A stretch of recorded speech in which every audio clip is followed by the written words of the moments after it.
to Ludlam to come and officially open our day today. Yay.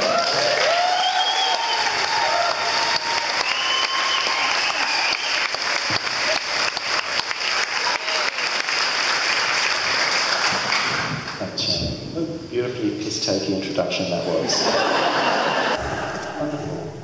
I'd also like to acknowledge that we're here on Aboriginal ground, and add my thoughts and words to those of Shani that the city which we live, those of us who live up here, is roughly 1/200th the age of the culture of the people who were here before, and that's why I think it is important that we always acknowledge the elders, the past, the present, the young ones coming through before we open the event.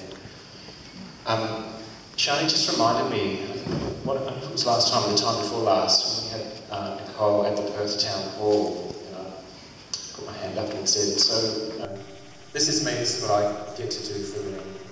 What can I do? She thought for a moment and said, nothing. Which was an enormous relief. And faintly terrifying as well.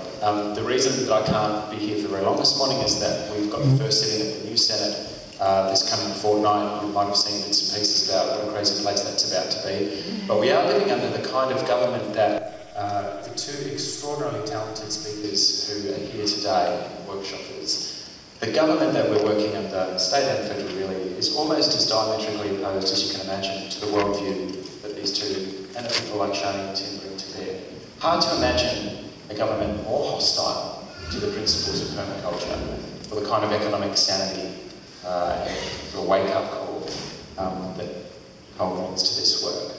But that's what we have. That's who we elected, a free and fair election. If we want to do anything about it, that's something that's up to us. And for one, I'm glad that I live in a country where these things can be resolved through elections rather than shedding some bullets.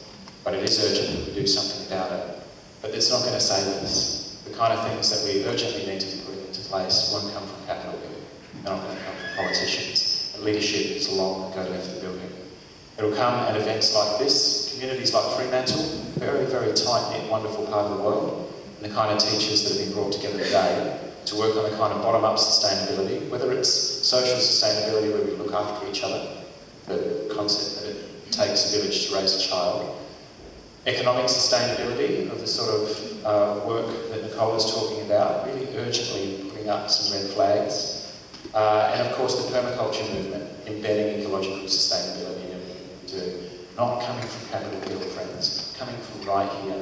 So it's an enormous privilege to be invited with a bit of a wink to open the event and to wish you well, study hard, think carefully, link arms, organise, and take it outside this beautiful old building because the world needs the kind of work that's being done here today.